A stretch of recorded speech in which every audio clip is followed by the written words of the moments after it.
नमस्कार मंडळी, सोनालीज किचन कुकिंगमध्ये तुमचं मनापासून स्वागत आहे। आजच्या रेसिपीकडे वळण्याआधी मी तुम्हाला एक गोष्ट सांगणार आहे। जर तुम्ही चॅनलवर नवीन असाल तर नक्की सबस्क्राईब करा।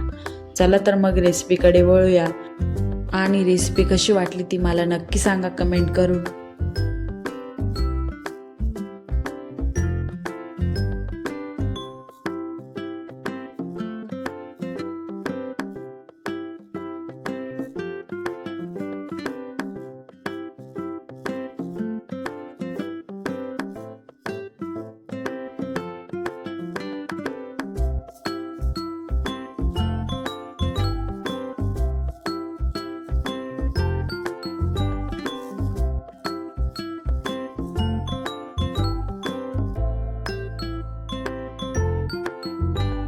सर्वात प्रथम आपण इथे साहित्य बघणार आहोत। इथे मी सर्व साहित्य घेतलेले आहे। चला तर मग बघूया।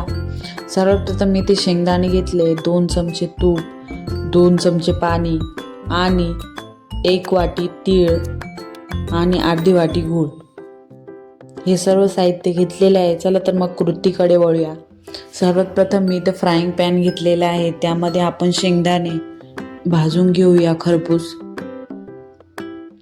खूप जास्त काळे पण होऊन द्यायचे नाही शेंगदाणे, इथे आपल्याला एकदम खरपूस भाजायचे आहे। मी दाखवते अशा पद्धतीने व्यवस्थित भाजून घ्यायचे आहे शेंगदाणे, त्याचे साल व्यवस्थित निघेल अशा पद्धतीने भाजून घ्यायचे आहे आणि एका डिशमध्ये किंवा एखाद्या प्लेटमध्ये काढून घ्यायचे आहे। इथे मी प्लेटमध्ये शेंगदाणे काढून घेतलेले, ते थंड करण्यासाठी ठेवूया। त्यानंतर कढई म्हणजेच पॅन गरम असतानाच त्यामध्ये तीळ घ्यायचे आहे आणि ते व्यवस्थित भाजून घ्यायचे आहे।